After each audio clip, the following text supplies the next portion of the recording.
और उसको बंदी बनाने की। यदि उसमें कुछ होता है तो भगवान जाने। बात समझिए, हमारा उद्देश्य हिंसा करना नहीं होगा। बचाव पक्ष में, अगर बचाव पक्ष में हमारे प्राण चले जाएं या कुछ भी हो जाए, वो भगवान जाने। पर इस पर तो उतरना चाहिए। हम कई जगह ऐसा देखा है कि इतने लोग स्वार्थी हैं। एक बार हम 11 बजे रात्रि के, पहले 9 बजे तक आरती होती थी ठाकुर जी की, तो आरती करके फिर भिक्षा मांगते थे घरों में।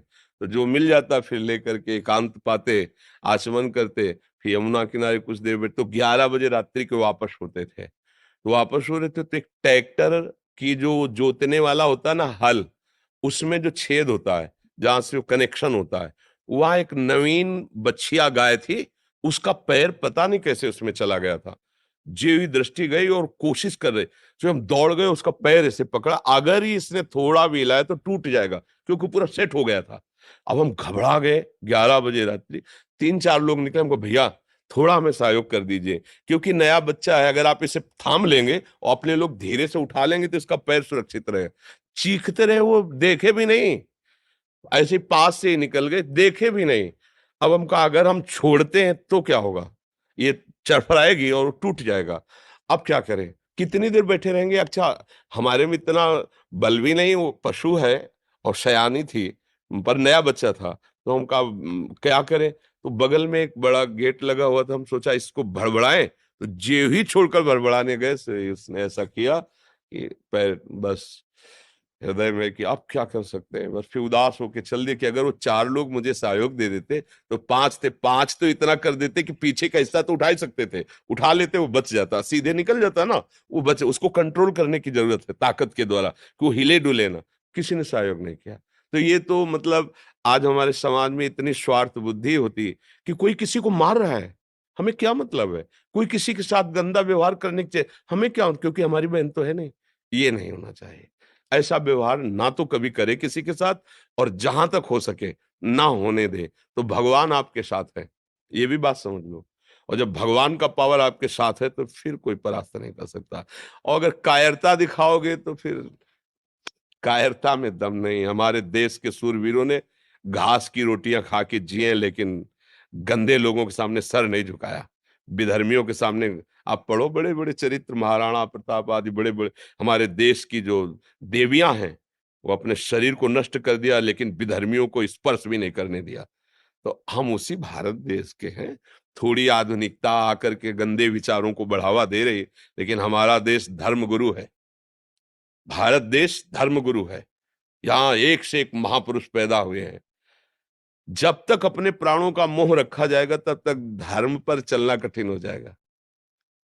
पूज्य श्री गुरु गोविंद साहब जी ने पंच प्यारों की जो तैयारी की थी वो इसी बात की थी।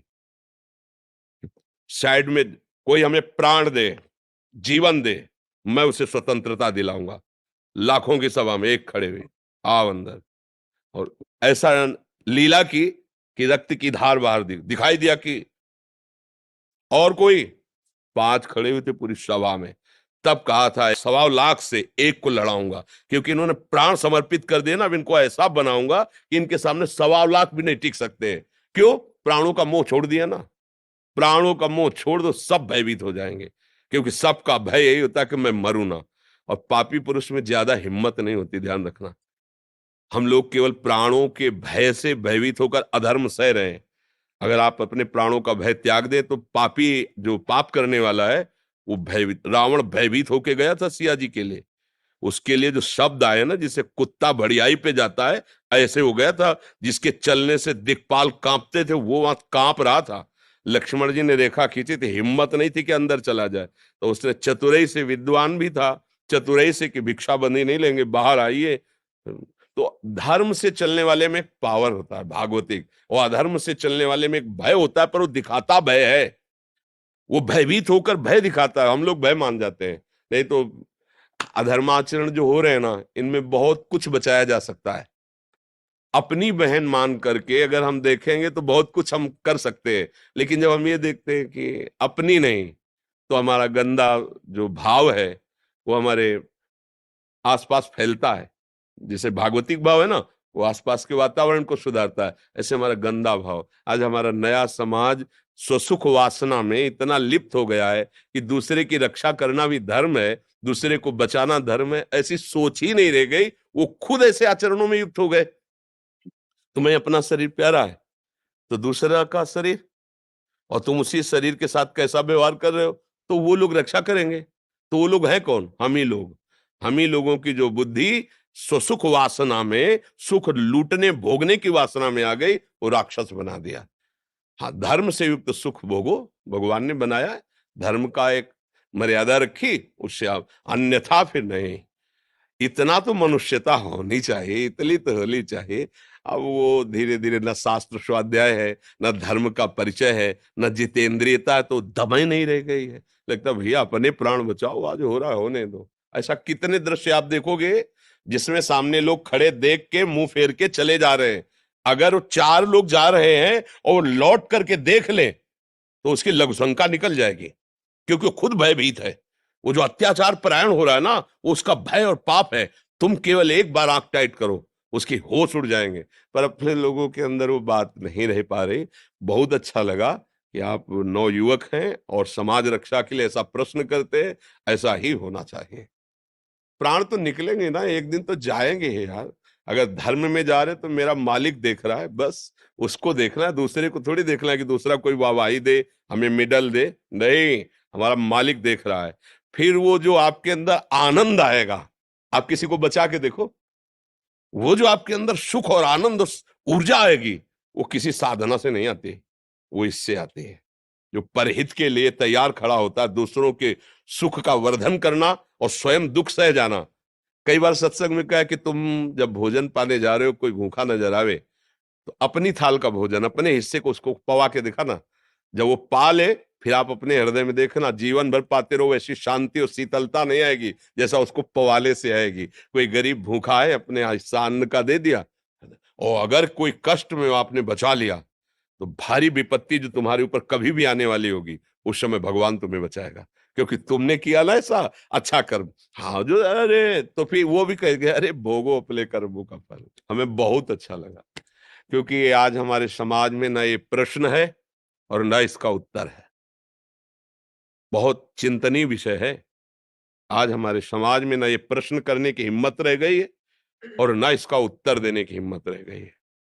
अगर उत्तर की और प्रश्न की ये वर्षा होती रहे तो हमारे नए समाज में जीवन आ जाएगा। हमारा नया समाज, आप हमारे देश की शान है। अगर आप लोग अपने आचरणों को गिरा देंगे, देशभक्ति की निष्ठा नहीं, समाज भक्ति की निष्ठा नहीं, धर्म भक्ति की निष्ठा नहीं, तो फिर पशुवत आचरण को तो आचरण नहीं कहते।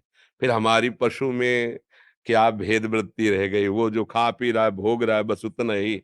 हमारा क्या जीवन? हमारा जीवन ऐसा कुछ होना चाहिए जो उनसे विशेष हो, विशेष जीवन हो। इसलिए हमें मुझे बहुत अच्छा लगा। आपकी भावना को प्रणाम करते हैं, और सब ऐसी ही भावना से युक्त बनो।